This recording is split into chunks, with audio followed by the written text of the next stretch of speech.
Let's dive right into one of the most volatile situations on the planet, the conflict between Iran and Israel. You have to understand, as of 2026, this isn't some shadow war fought through proxies anymore. It's out in the open, it's direct, and we're here to break down exactly how these two military powers stack up against each other. So if you just look at the raw numbers, you might think you've got the whole story. The Global Firepower Index for 2026 puts Israel at number 15, and Iran is breathing right down its neck at number 16. So they're basically tied, right? Almost perfectly matched. Well, not so fast. That one little number hides a way more interesting story. The wild thing is how they got to that dead heat. You see, they've taken completely opposite paths to get to almost the exact same place. This is the ultimate story of quality versus quantity, of bleeding-edge tech versus sheer mass. So how does that even work? Well, that's what we're about to get into. Okay, first things first. You can't have a military without two basic ingredients: soldiers on the ground and cash in the bank. So let's kick things off by looking at the boots and the bucks. And whoa, right out of the gate you see a massive difference. Just look at the money. Iran's defense budget is hovering around $9 billion. Israel's $34 billion. That's more than 3 times as much, and that's before you even count the significant military aid from the US. In terms of pure financials, Israel has a massive head start. But then, you look at the number of active, ready-to-fight soldiers, and the whole picture just flips on its head. Iran has a colossal standing army of 610,000 troops. That absolutely dwarfs Israel's 170,000. Right here, you're seeing the core of Iran's strategy: overwhelm the enemy with sheer numbers. But just when you think you've got it figured out, the story takes another turn. Now look at the reserves, the soldiers they can call up when things get serious. Israel can mobilize nearly 500,000 troops, way more than Iran. And this isn't just a random number. It's the key to understanding Israel's entire military doctrine. So let's break down what this really means. You've got two completely different philosophies at play. Iran is betting on a huge, always-on army, and they back it up with powerful proxy forces like Hezbollah all over the region. Israel does the opposite. They rely on a smaller, highly professional force that can be supersized overnight by a massive reserve, all built on a foundation of technological superiority. And if you want to see this clash of strategies in action, look no further than the skies. This is where you really see the duel between high-tech, invisible jets and massive swarms of cheap drones. And here it is. This is Israel's trump card. They're flying 39 F-35 stealth fighters, the Adir, which are pretty much the most advanced combat jets in the world. And how many of those does Iran have? Yeah, 0. A big, fat 0. Technologically, it is a total mismatch. Let's be blunt. Iran's regular Air Force is basically a flying museum. We're talking about old Soviet-era jets and even some American F-14s that they got before the revolution in 1979. In a head-to-head dogfight against Israel's modern fleet, they just don't stand a chance. So you're probably asking, how can Iran possibly compete in the air? Well, here's their answer: the Shahed drone. This little thing is a game changer. Why? Because it's dirt cheap. We're talking maybe 20,000 bucks a pop, and they can crank them out by the thousands.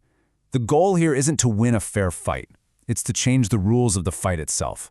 Because you have to look at the other side of the equation. To stop one of those $20,000 drones, Israel often has to fire an interceptor missile that costs, wait for it, over $2 million. The economics of that are just brutal. It is an unbelievably lopsided exchange in Iran's favor. And that right there is the strategy. It's not about shooting down at F-35. It's about forcing Israel to burn through millions and millions of dollars to defend against a threat that costs pennies on the dollar to launch. It's economic warfare, waged one cheap drone at a time. Now, take that exact same thinking and apply it to missiles. This is where we see the ultimate clash between a truly relentless offense and arguably the most advanced defensive system ever created by humankind. If Iran has one major strategic advantage, it's this: their missiles. They have, without a doubt, the biggest and most varied arsenal of ballistic missiles in the entire Middle East. They have the range to hit every corner of Israel, not to mention American bases all over the Gulf. This is Iran's sledgehammer. So how do you counter that? Well, Israel's answer is something straight out of science fiction: a shield with multiple layers. You've got the famous Iron Dome that takes care of short-range rockets, then there's David's Sling for medium-range threats, and at the very top you have the Arrow 2 and Arrow 3 systems, which can literally go into space to shoot down ballistic missiles. Look, Iran isn't naive. They know sending one missile against the Arrow system is a losing bet. So what do? The same thing they do with the drones. They plan to launch so many missiles at once that they simply overwhelm the shield. It's a classic strategy called economic attrition warfare. The goal is to make defending yourself so ridiculously expensive that you eventually just can't afford to keep fighting.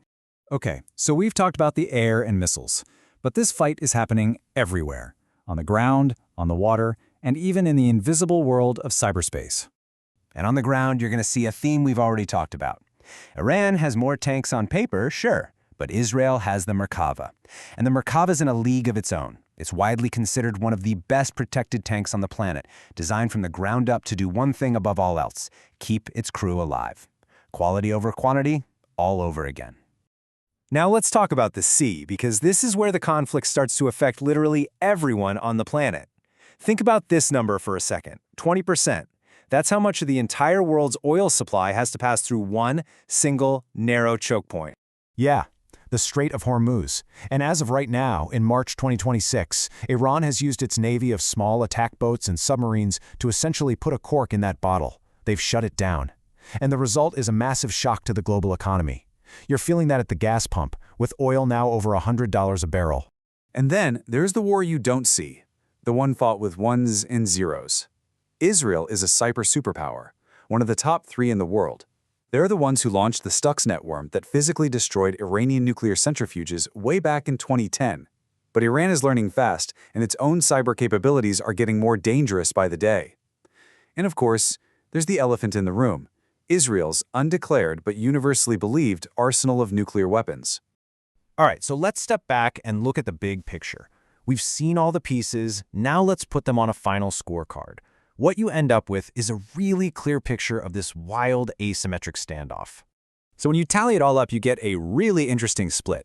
In a straight-up fight with conventional air power, technology, and armored vehicles, the edge clearly goes to Israel, with its focus on precision and quality. But when it comes to missiles, drones, and the whole strategy of economic warfare, you have to give the advantage to Iran. It creates this incredibly tense and dangerous balance. And I have to stress, this isn't some war game or a future what-if scenario. This is happening right now. In March of 2026, a direct hot conflict involving Iran, Israel, and the United States is underway. The Strait of Hormuz is closed, and the entire global economy is feeling it. And that leaves us with the one massive, unanswered question. We've seen Iran's playbook, their strategy of attrition designed to bleed a technologically superior foe. But now, the United States is fully in the game. Can that same strategy possibly work against 2 of the most powerful and advanced militaries on Earth at the same time? That is the question.